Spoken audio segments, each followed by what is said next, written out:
河王传承者，正好过。你也别来2个杀1双，来一个杀一个。木秀于林。这罗峰是自己得到至宝，你可千万别去掺和，就能湮灭一名凤凰不暇。原催动，还有多少超级存在？其余可真是不凡。风必摧之。会盯上你啊！旅行即将开启。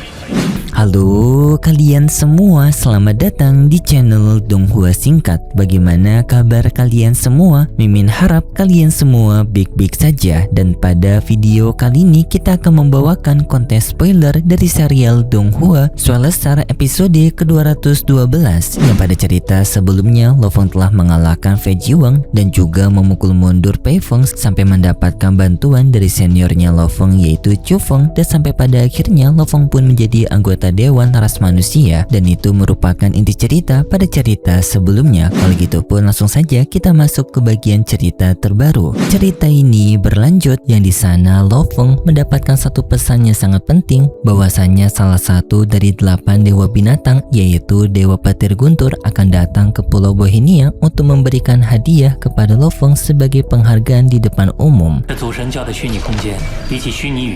Mendengar kabar tersebut, seketika Lofeng menjadi sangat kaget karena ini merupakan dewa binatang yang secara langsung akan datang untuk memberikan hadiah kepada Lofeng yang sebagai patokan penguasa dari Pulau Bohenia yaitu naga api raksasa yang menjadi pengawas dari Pulau Bohenia itu merupakan bawahan dari 8 dewa binatang, yang artinya Dewa Petir Guntur yang akan menemui Lofeng jabatannya lebih tinggi daripada penguasa Pulau Bohenia. Lofeng juga langsung melaporkan hal ini kepada Master Truyan, yang Master Truyan seketika menjadi sangat kaget karena merupakan kesempatan sangat langka untuk mendapatkan kehormatan langsung dari salah satu 8 dewa binatang dari sekolah dewa leluhur mereka. Hal ini merupakan kehormatan yang sangat tinggi bagi seorang pewaris di sekolah dewa binatang. Tetapi Master Truyan yang merasa sedikit bingung apa tujuan dibalik dari sekolah dewa binatang yang akan mengirimkan Dewa Petir Guntur untuk memberikan hadiah kepada Lofeng, karena seharusnya sekolah dewa leluhur tidak memberikan hadiah secara sembarangan kepada para pewaris di sekolah mereka. Sekolah dewa leluhur biasanya hanya memberikan hadiah kepada mereka yang royal kepada sekolah dewa leluhur, dan masalahnya seharusnya sekolah dewa leluhur mengetahui kalau Lofeng merupakan ras manusia yang setia kepada ras manusia. Jika sekolah dewa leluhur memberikan harta sejati kepada Lofeng, maka hal itu seperti sekolah dewa leluhur mencoba ingin mendapatkan hatinya Lofeng agar Lofeng berpindah pihak kepada sekolah dewa leluhur. Lofeng yang mendengar itu setuju dengan pendapat dari Master Truyan, tetapi Lofeng juga menenangkan kepada Master Truyan jika sekolah dewa leluhur mencoba untuk menarik dirinya untuk condong kepada sekolah dewa leluhur, maka Lofeng akan menolak hal tersebut, dan Lofeng berjanji kalau ia akan selalu setia kepada ras manusia. Master Truyan memahaminya, dan ia memang dari awal juga percaya kepada Lofeng kalau Lofeng akan terus setia kepada ras manusia mereka. 你又何必往圈套里钻？什么？ 向外界证明我的实力。 Sambil menunggu hari pertemuan Lofeng bertemu dengan Dewa Guntur Petir, Lofeng memutuskan untuk memanfaatkan waktunya untuk melihat harta-harta yang ia dapatkan dari Fei Jiwang. Yang harta pertama, Lofeng mendapatkan sebuah armor yang merupakan harta sejati, yaitu armor yang dipakai oleh Fei Jiwang waktu berduel menghadapi Lofeng. Yang armor itu bernama Golden King Armor. Lofeng dibuat kagum dengan armor ini karena dengan armor ini akan bisa untuk membantu Lofeng untuk menahan serangan di ranah Universe Venerable. Dan di sini Lofeng membuat rencana yang dimana tubuh manusia akan menggunakan armor dari Golden King ini, sedangkan untuk tanduk emas Lofeng berniat untuk meningkatkan armor dari tanduk emas menggunakan Force Armor, yaitu armor sejati tingkatan tertinggi yang dipersiapkan oleh guru besar Lofeng yaitu Zhou Shanke, yang pernah disinggung juga oleh Zhou Shanke, yang dimana ia memberikan dua harta sejati kepada Lofeng. Yang pertama adalah menara bintang, dan yang kedua adalah Force Armor ini, yang menandakan Force Armor ini merupakan armor yang sangat kuat, yang tingkatan kualitas berharganya dari Force Armor ini setara dengan berharga dari menara bintang. Dan harta lainnya merupakan 4 sarung tangan cakar yang dikenakan juga waktu pertarungan Lofeng melawan Fei Jiwang sebelumnya, yang Lofeng memberikan sarung tangan itu kepada tanduk emas yang semakin memberikan daya serang besar dari teknik cakar tanduk emas. 瞬间就能湮灭一名凤凰不暇。来一个杀一个。来2个杀一双，你的神力怕是比1万件重吧？ Dan hanya itu saja harta yang menurut Lo Feng menarik, sedangkan harta lainnya tidak terlalu berguna dengan kekuatan Lo Feng yang sekarang. Singkat cerita, hari pertemuan Lo Feng untuk bertemu dengan Dewa Binatang Petir Guntur akhirnya telah tiba. Kedatangan dari Dewa Petir Guntur langsung disambut oleh seluruh pewaris lainnya dari sekolah Dewa Binatang, yang kedatangannya juga memberikan tekanan yang sangat dahsyat, yang bahkan lebih besar daripada penguasa Pulau Bohinia.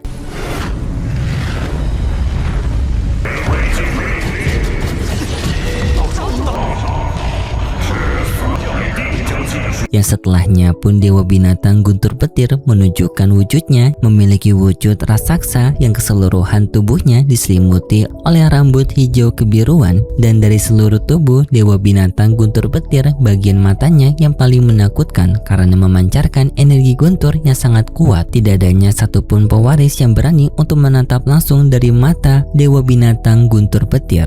Dewa Guntur Petir langsung memperkenalkan dirinya dengan sebutannya sebagai Dewa Guntur Petir, yang ia memberitahu tujuannya datang ke sini untuk memberikan harta kepada pewaris, yaitu Kaisar Sungai Pedang ataupun Lo Feng. 传承者刀河王，地狱可真是 Yang setelah mengatakan hal tersebut, Lo Feng secara otomatis melayang di atas udara berhadapan dengan Dewa Guntur Petir, membuat para pewaris lainnya baru mengetahui bahwasannya Lo Feng lah yang mendapatkan hadiah harta dari Dewa Guntur Petir. Yang setelah pertemuan Lo Feng dengan Dewa Guntur Petir, Dewa Guntur Petir memuji kemampuan Lo Feng, yaitu dengan mengatakan bahwasanya Lo Feng sangat memuaskan, dan sebagai bentuk pencapaian Lo Feng, Dewa Guntur Petir akan memberikan hadiah harta kepada Lo Feng. Para pewaris lainnya seketika mereka sangat iri kepada Lo Feng karena Lo Feng tidak hanya mendapatkan harta dari sekolah Dewa Leluhur, tetapi Lo Feng mendapatkan kehormatan yang tinggi karena sosok yang mengantarkan harta itu adalah sang Dewa Binatang langsung. Yang para pewaris lainnya, mereka sudah menduga bahwasannya harta yang akan diberikan kepada Lo Feng merupakan harta sejati, yang Dewa Guntur Petir memberikan hadiah kepada Lo Feng yang berupa sebuah cermin emas, yang sambil Dewa Guntur Petir mengatakan bahwasannya harta itu akan berguna bagi Lo Feng, dan Dewa Guntur Petir meminta kepada Lo Feng untuk tidak mengecewakannya, dan setelahnya pun Dewa Guntur Petir pergi menghilang meninggalkan mereka semua. Yang setelahnya Lo Feng juga langsung kembali ke dalam istananya untuk meneliti harta cermin emas. Kabar berita mengenai Lo Feng yang mendapatkan hadiah dari sekolah Dewa Leluhur sampai di aliansi wilayah utara, yaitu aliansi dari Fan Jiwang. Yang aliansi tersebut menyadari bahwasanya sekolah Dewa Leluhur mencoba untuk menarik hatinya Lo Feng untuk berpihak kepada mereka, dan di lokasi tersebut adanya Universe Master yang merupakan guru dari Pei Feng,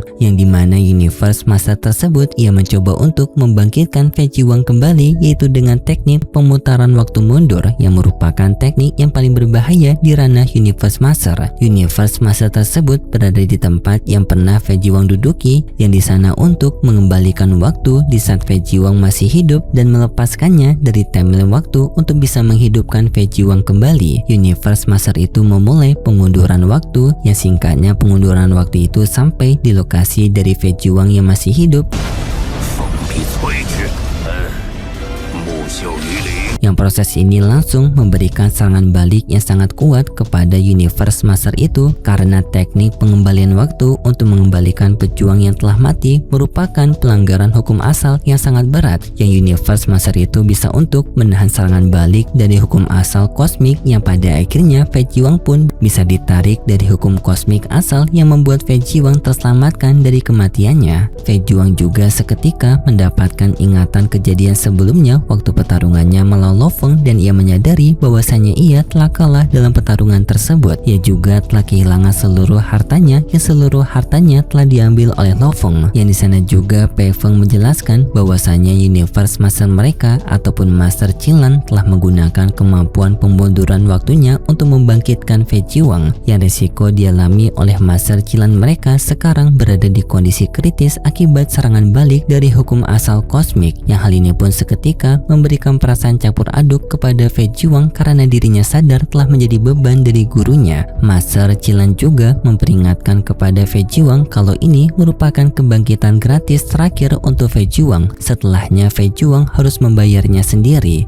Fei Zhiwang menuruti perkataan gurunya dan juga Pei Feng kembali mengingatkan kepada Fei Zhiwang bahwasanya Fei Zhiwang pernah mengalami kematian sekali dan hal ini harus diingat oleh Fei Zhiwang untuk Fei Zhiwang bisa berhati-hati ke depannya. Fei Zhiwang langsung teringat kepada Lo Feng dan ia memiliki dendam yang sangat besar kepada Lo Feng untuk bisa membalasnya. Tetapi Pei Feng Venerable memperingatkan kepada Fei Zhiwang untuk tidak pernah berpikir balas dendam sekarang karena kekuatan dari Lo Feng yang sudah sangat kuat setara dengan Universe Venerable Senior. Bahkan Pei Feng mengakui kalau ia telah bertarung dengan Lo Feng yang hasil dari pertarungan itu membuat Pei Feng mengalami luka yaitu kehilangan 20% energi abadinya. Fei Zhiwang semakin kaget mendengar informasi itu dan Venerable Pei Feng menyuruh kepada Fei Zhiwang untuk berfokus pada peningkatan ranahnya ke Universe Venerable, baru setelahnya boleh untuk memikirkan balas dendam kepada Lo Feng. Berpindah kepada Lo Feng yang memeriksa harta dari cermin emas pemberian dari Dewa Guntur. Di sana Lo Feng menyadari bahwasanya harta cermin emas ini merupakan harta domain yang dapat untuk membuat domain emas raksasa dan hal ini sangat cocok dengan kekuatan Lo Feng yang memahami hukum emas. Lo Feng menyadari bahwasanya sekolah Dewa Leluhur telah menseleksi harta yang paling cocok dengan dirinya dan harta inilah yang terpilih untuk Lo Feng. Dan ternyata harta ini bukan harta tingkatan sejati, tetapi harta ini termasuk dalam kategori tinggi dalam kategori harta domain, yang dengan harta cermin emas ini Lo Feng bisa untuk membuat domain emas yang sebesar sampai 60 juta mil. Yang berjuang di dalam dari domain emas ini maka ia akan terjebak oleh hukum emasnya Lo Feng. Kekuatan yang lemah akan langsung musnah, tetapi kekuatan di tingkat atas seperti Universe Venerable ataupun Universe Master mereka akan terjebak dan tidak akan bisa bergerak. Dan Lo Feng menyadari harta ini sangat cocok jika dikombinasikan dengan teknik peledakan diri dari Ocean Remote-nya Lo Feng, yang jika digabungkan harta cermin emas akan menjerat lawaknya Lo Feng untuk tidak bisa kabur dan Ocean Remote akan dikirim oleh Lo Feng untuk melakukan peledakan diri untuk memusnahkan lawannya. Lo Feng merasa sangat senang dengan harta cermin emas ini karena walaupun harta cermin emas ini bukan harta tingkatan sejati, tetapi harta ini sangat cocok sekali dengan hukum emas miliknya. Bagi Lo Feng, kecocokan dari sebuah harta lebih penting daripada kualitas dari harta tersebut. Lo Feng masih mempelajari harta dari cermin emas itu untuk bisa menguasainya secara penuh. Tetapi di tengah itu teman Lo Feng yaitu Kaisar Ratusan Hujan datang ke tempat Lo Feng untuk memberikan kabar berita terbaru yang sangat mengguncangkan para pewaris dari sekolah Dewa Leluhur yang sekaligus juga menjadi berita yang berbahaya bagi Lo Feng. Lo Feng yang mendengar itu kaget, berita macam apa yang bisa mengancam dirinya. Yang Lo Feng sendiri memang untuk beberapa hari terakhir ia tidak pernah terhubung dengan dunia kemuliaan karena Lo Feng yang berfokus pada pemahamannya untuk mempelajari dari harta barunya yaitu harta cermin emas. Tetapi jika dilihat dari Kaisar Ratusan Hujan yang tampak begitu tergesa-gesa, Lo Feng bisa menilai berita dari Ratusan Hujan akan menjadi berita yang cukup merepotkan. Ratusan Hujan mulai memberitahu kepada Lo Feng dengan pertama ia memberitahu bahwasanya kabar terbaru Fei Zhiwang telah dibangkitkan kembali dari kematiannya oleh Universe Master dari aliansi wilayah utara. Lo Feng tidak terlalu kaget mendengar hal tersebut karena ia juga sudah menilai bahwasanya Fei Zhiwang merupakan makhluk istimewa yang keberadaannya sangat berharga. Sangat masuk akal jika Universe Master dari aliansi wilayah utara menggunakan teknik pemutaran waktu untuk membangkitkan kembali Fei Zhiwang. Tetapi Ratusan Hujan memberitahu bahwasanya itu belum kabar bahaya, yang dimana kabar bahayanya merupakan informasi yang telah dibongkar oleh Fei Zhiwang bahwasanya Lo Feng memiliki harta perlindungan jiwa yang berada di tingkatan sejati,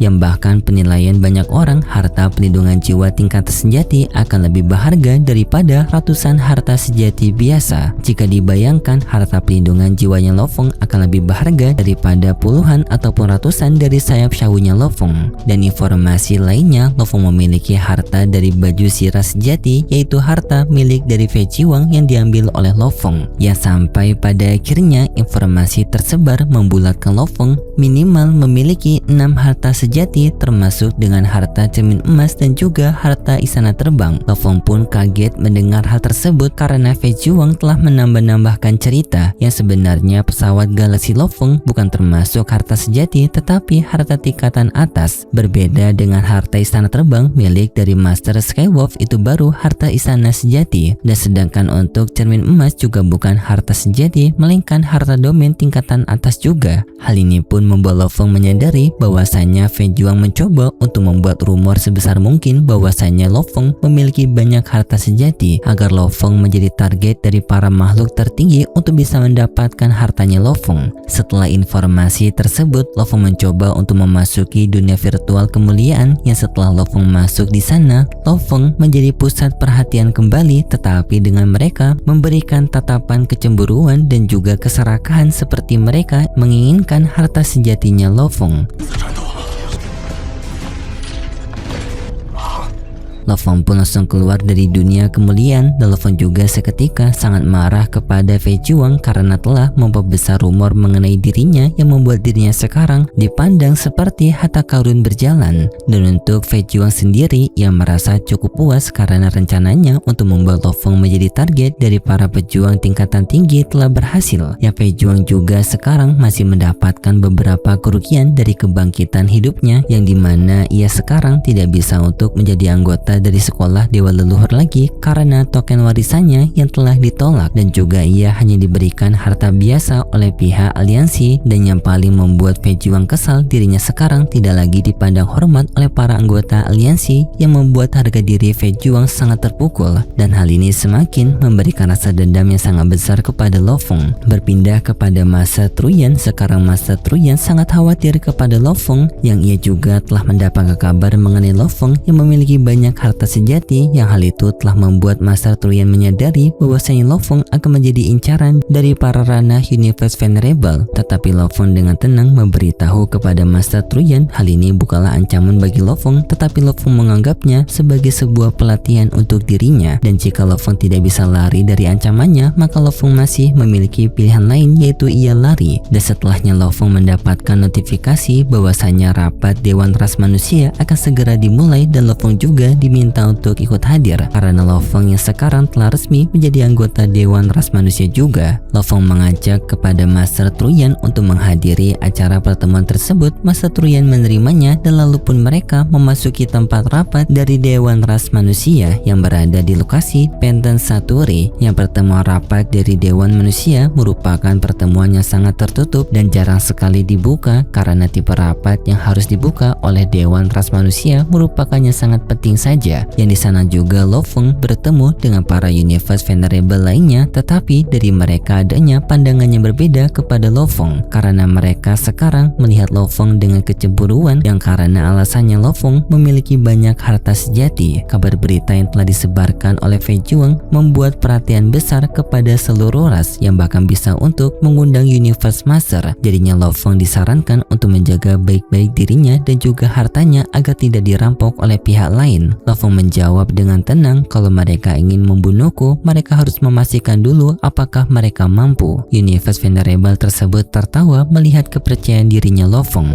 Ia mencoba untuk memberikan nasihat yang dimana ia memberitahu bahwasanya harta sejati merupakan harta yang sangat langka. Tidak semua Universe Venerable memiliki harta sejati, yang minimal Universe Venerable memiliki harta sejati merupakan Universe Venerable Senior, yang sedangkan mereka merupakan Universe Venerable biasa ataupun rendah, mereka sudah dipastikan tidak akan memiliki harta sejati, yang bahkan di atasnya lagi Universe Master hanya memiliki beberapa harta sejati saja, tetapi Lo Fong justru memiliki 6. Jika para Universe Venerable yang berasal dari ras manusia mereka bukan mendukung manusia, maka Lo Fong sudah dipastikan akan menjadi incaran besar-besaran. Yang di sana juga Lo Fong melihat para Universe Venerable lainnya, mereka semua menatap Lo Fong dengan tatapan tajam penuh kecemburuan, dan Lo Fong dengan santai santai justru menjawab dengan provokasi kecemburuan merupakan hal yang wajar. Walaupun para venerable manusia tidak bisa untuk menyerang Lo Feng secara fisik, tetapi mereka bisa untuk menyerang Lo Feng secara politik. Lo Feng dengan santai menjawab, jika mereka mencoba untuk menyingkirkan dirinya menggunakan cara politik, maka Lo Feng akan menggunakan cara pembukaman, yaitu dengan Lo Feng yang akan terus menaikkan prestasinya di hadapan ras manusia sampai tidak ada lagi yang berani untuk menyinggung dirinya. Venerable itu hanya menganggap perkataan Lo Feng sebagai mulut besar yang sombong, dan ia menyarankan kepada Lo Feng untuk naik ke ranah Universe Venerable dulu, baru setelahnya Lo Feng layak untuk mengatakan kata-kata tersebut. Dan para Venerable lainnya, mereka masih memberikan tatapan kecemburuan kepada Lo Feng karena memiliki 6 harta tingkatan sejati, yang hal ini membuat mereka merasa tidak terima karena mereka mengira harta sejatinya Lo Feng merupakan pemberian dari penguasa kota Primal. Lo Feng yang mendengar itu dari kejauhan merasa tidak terima dengan tuduhan mereka, yang dimana penguasa kota Primal sendiri hanya memberikan satu harta sejati kepada Lo Feng, yaitu sayap Shao, dan sedangkan untuk semua harta sejati lainnya merupakan usaha Lo Feng sendiri untuk mendapatkannya, seperti diagram bintang dan juga pelindungan jiwa. Kedua harta itu merupakan perjuangan Lo Feng, di mana Ra Bintang melewati ujian yang ekstrim untuk bisa mendapatkan kedua harta tersebut. Tapi Lo Feng juga sadar ia tidak bisa melawan ataupun menjelaskan kepada semua orang kalau harta-harta miliknya merupakan pemberian dari Zhou Shanke, karena alasan tersendiri dari Lo Feng yang harus merahasiakan mengenai hubungan dirinya dan juga Zhou Shanke. Master Truyan sedikit khawatir masalah yang diterima Lo Feng ini akan mengganggu penguasa kota Primal dan memberikan nama buruk kepada penguasa kota Primal, tetapi Lo Feng menenangkan kepada Truyan bahwasanya hal itu tidak akan terjadi, yang dimana semua ras manusia mengakui kalau penguasa kota Primal merupakan ras manusia yang tak terkalahkan berdiri di atas puncak. Tidak akan ada yang berani untuk menyinggung Master kota Primal. Sedangkan untuk para ranah Universe Master, mereka semua tidak terlihat karena mereka berada di paling atas, yang di sana mereka juga ditutupi oleh kabut yang tebal, membuat sosok mereka menjadi sangat elit dan seperti hanya sosok yang setara saja yang dapat melihat mereka satu sama lain. Di tempat duduk dari para ranah Universe Master, ternyata mereka juga melakukan pembicaraan kepada Lo Feng. Yang para ranah Universe Master tersebut, mereka semua tidak terlalu tampak karena mereka seperti diselimuti oleh kabut yang tebal, tetapi di sana salah satunya adanya penguasa kota Primal. Di sana para ranah Universe Master mereka mendesak penguasa kota Primal karena terlalu baik kepada Lo Feng sampai memberinya 3 harta sejati, yang bahkan paling menggembarkan Lo Feng memiliki harta sejati pelindungan jiwa, yang bahkan murid tertinggi dari penguasa kota Primal yaitu Ye Guyi tidak memiliki harta pelindungan jiwa, tetapi Lo Feng yang merupakan murid yang bahkan awalnya penguasa sektor memiliki harta pelindungan jiwa. Penguasa kota Primal langsung mengatakan ia tidak memberikan 3 harta sejati kepada Lo Feng, ia hanya memberikan 1 harta sejati saja, yaitu sayap Shao. Untuk 2 harta senjata lainnya yaitu pelindungan jiwa dan juga diagram bintang bukan berasal dari penguasa kota Primal, tetapi berasal dari perjuangan Lo Feng sendiri. Hal itu pun seketika membuat para ranah Universe Master lainnya menjadi sangat kaget. Keberuntungan sebesar apa yang dimiliki oleh bocah itu sampai bisa mendapatkan harta sejati pada petualangannya, yang dimana harta sejati sendiri bukanlah harta yang bisa didapatkan secara acak, melainkan sebuah harta yang diwariskan oleh para makhluk kuat terdahulu. Jadinya mereka mulai berpikir apakah Lo Feng memiliki koneksi dengan makhluk tertinggi untuk ia bisa memiliki 2 harta sejati ini. Penguasa kota Primal meminta kepada para Universe Master lainnya untuk tidak memikir sejauh itu, dan mereka justru sekarang bersyukur karena 2 harta sejati itu milik Lo Feng yang merupakan ras manusia. Jadinya ini sangat menguntungkan bagi ras manusia mereka. Para ranah Universe Master mereka setuju dengan perkataan dari penguasa kota Primal. Setelahnya rapat dimulai, yang dari rapat tersebut muncul suara besar dari ranah Universe Master yang memandu rapat tersebut.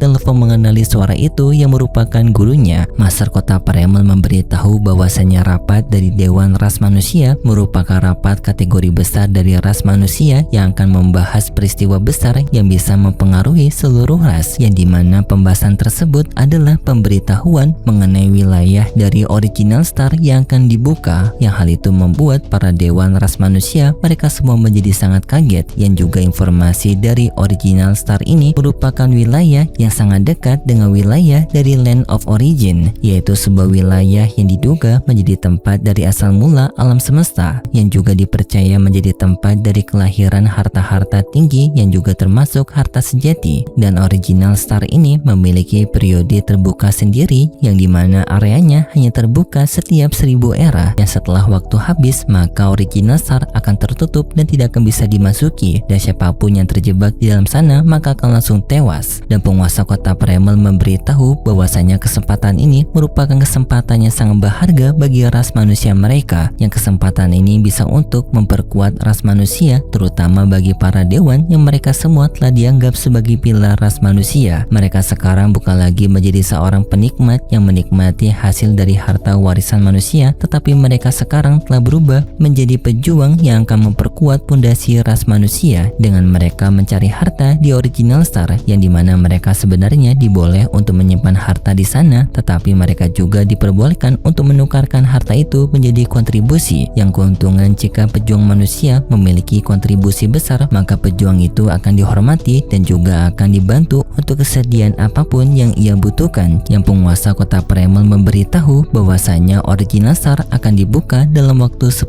tahun lagi, jadinya mereka disuruh untuk bersiap-siap menghadapi bukanya dari wilayah Original Star. Mereka disuruh untuk mempersiapkan dengan matang, seperti bagi mereka yang tidak mengikuti penjelajahan ini maka mereka bisa untuk meminjamkan hartanya kepada yang ikut, karena ancamannya bukan saja mengenai Original Star tetapi juga para musuh ras lainnya. Tentu saja kesempatan besar dari wilayah Original Star juga akan diambil oleh para ras lainnya untuk mendapatkan harta sebanyak mungkin, seperti tujuan dari ras manusia, yang mengartikan hal ini pertempuran antar ras bisa akan terjadi di mana-mana. Lo Fong langsung menganggap hal ini sebagai kesempatan besar bagi dirinya untuk bisa mendapatkan perubahan perkembangan diri yang sangat masif. Yang setelahnya juga rapat dewan berakhir, hal ini membuat Lo Fong menjadi sangat kaget karena ternyata rapat setingkat tertinggi dari ras manusia berlangsung sangat singkat. Setelah pertemuan tersebut, Lo Fong bertemu dengan para Universe Venerable lainnya. Adanya Master 9 Pedang yang datang ke tempat Lo Fong, yang dirinya datang untuk meminjam harta sejatinya Lo Fong, yaitu harta armornya Lo Fong ataupun armor milik Fei Jiwang yang sekarang menjadi hak milik Lo Fong. Master 9 Pedang beralasan bahwasanya ia merupakan petarung jarak dekat, dan jika ia memakai armor sejati tersebut maka daya bertarung jarak dekatnya akan semakin brutal dan akan semakin kuat, bisa membuat perjalanannya di wilayah Original Star akan semakin dipermudah. Tetapi Lo Fong langsung meminta maaf kepada Master 9 Pedang bahwasanya Lo Fong tidak bisa meminjamkan armor itu karena Lo Fong ingin memakainya pada petualangan juga di Original Star. Master 9 Pedang terdiam atas penolakan Lo Fong, tetapi setelahnya ia langsung pergi dari sana. Setelahnya juga senior Lo Fong dari murid Master Kota Primal yaitu Guyi datang ke tempatnya Lo Fong, ingin juga meminjam harta sejatinya Lo Fong, yaitu harta pelindungan jiwa. Lo Fong di sini mendapatkan pilihannya sulit karena ia tidak ingin mengecewakan seniornya, yang dimana Lo Fong secara dasarnya tidak bisa untuk meminjamkan harta dari pelindungan jiwanya karena harta ini berhubungan langsung dengan Menara Bintang, dan masalahnya Menara Bintang hanya mengakui satu pemilik, yang dimana itu adalah Lo Fong yang telah melewati ujian hidup dan mati untuk diakui oleh Menara Bintang, dan harta pelindungan jiwa adalah bentuk pengakuan dari Menara Bintang kepada Lo Fong. Dan masalahnya jika harta ini diberikan kepada orang lain maka orang itu akan langsung ditewaskan oleh Menara Bintang karena Menara Bintang yang menganggapnya bukan sebagai pemilik. Jadinya jika Lo Fong kasih pinjam, harta itu akan justru menghancurkan jiwanya Guyi. Lo Fong pun dengan berat hati menolak permintaan dari Guyi dengan Lo Fong beralasan bahwasanya ia juga akan menggunakan harta ini karena Lo Fong yang ingin pergi ke wilayah Original Star. Guyi sedikit kecewa, tetapi ia tetap menghargai pilihan Lo Fong, yang setelahnya pun ia pergi dari sana untuk memikirkan cara lainnya. Seketika Lo Fong merasa sangat bersalah menolak permintaan dari seniornya, yang jika saja harta sejati pelindungan jiwa bisa Lo Fong pinjamkan tanpa memiliki resiko yang besar, maka Lo Fong bisa untuk meminjamkan harta itu kepada Yi Guyi, yang karena juga masa terbukanya Original Star sangat lama yaitu 1000 era, jadinya Lo Fong masih memiliki kesempatan untuk bergantian menggunakan harta pelindungan jiwa tersebut kepada Yi Guyi. Tetapi masalahnya karena harta itu yang memang tidak bisa dipinjamkan karena alasan dari Menara Bintang, Lo Fong hanya bisa memendamkan rasa bersalah ini kepada dirinya tanpa bisa memberikan penjelasan kepada seniornya, yang beresiko hubungan Lo Fong dengan senior Yi Guyi akan rusak. Setelahnya Lo Fong bertemu dengan dengan Master Truyan, yang Master Truyan telah mengetahui Lo Fong ingin memasuki wilayah original Star, dan hal itu membuat Master Truyan khawatir. Master Truyan sendiri yang memberitahu kalau ia tidak akan pergi ke original Star karena ia menyadari kekuatannya masih belum sanggup untuk bisa menjelajahi tempat tersebut, dan ia juga merasa khawatir dengan Lo Fong yang akan pergi sendirian di original Star. Apalagi kabar mengenai Lo Fong memiliki banyak harta sejati, maka hal itu akan langsung mengundang banyak pihak musuh dari ras manusia untuk mengincar harta sejati Lo Fong dan memburu Lo Fong. Setelah nasihat tersebut, Lo Fong juga setuju, yang dimana ia pastinya akan diburu oleh para anggota ras lainnya karena kepemilikan harta sejati yang sangat banyak dari tangannya Lo Fong. Apalagi Lo Fong yang masih hanya Undying membuat ketertarikan itu akan semakin besar karena mereka akan menganggap remeh Lo Fong. Lo Fong sangat sadar bahwasanya petualangan dirinya untuk menuju ke original Star akan menjadi petualangan yang sangat berbahaya, dan Lo Fong pun berniat untuk mengambil kartu truf terpentingnya, yaitu mengambil Force Armor, yang Force Armor merupakan salah satu dari dua harta tingkatan tertinggi pemberian dari Zoshanke kepada Lo Fong. Tetapi Force Armor memiliki persyaratan yang lebih mudah untuk bisa digunakan oleh Lo Fong daripada Menara Bintang, yang dimana Menara Bintang Lo Fong harus menerobos ranah Universe Venerable untuk bisa mengendalikannya. Tetapi untuk Force Armor, Lo Fong hanya perlu mengendalikan energi abadinya, yang kebetulan Lo Fong memiliki stok energi abadi yang sangat melimpah dari tubuh Ocean Remote-nya, membuat Force Armor ini bisa untuk digunakan oleh Lo Fong walaupun Lo Fong masih berada di ranah Undying. Lo Fong pun tanpa pikir panjang langsung mencoba untuk mengambil Force Armor-nya untuk bisa menjadi bekal utama Lo Fong pada perjalanan original Star, yang dimana Force Armor sendiri berada di wilayah ras Yansen karena ras Yansen telah diamanahkan oleh Zoshanke untuk menyimpan Force Armor sampai Lo Fong siap untuk menggunakan Force Armor itu, dan Lo Fong sekarang akhirnya telah siap untuk mengambil Force Armor tersebut. Lo Fong melakukan perjalanannya menggunakan kapal galaksinya, yang singkat cerita setelah 3 bulan berlalu, pada akhirnya Lo Fong telah sampai di wilayah dari ras Yansen, yang kini Lo Fong hanya perlu menuju lokasi dari tempat, yaitu Flame Emperor yang sama-sama merupakan murid dari Zoshanke. Lo Fong tak sabaran untuk bertemu dengan seniornya. Tetapi untuk pembahasan konten spoiler sampai di sini dulu. Terima kasih buat kalian semua yang sudah menonton video ini sampai akhir. Jika kalian suka dengan video kali ini, bisa beri like serta subscribe, dan sampai jumpa di video selanjutnya. See ya!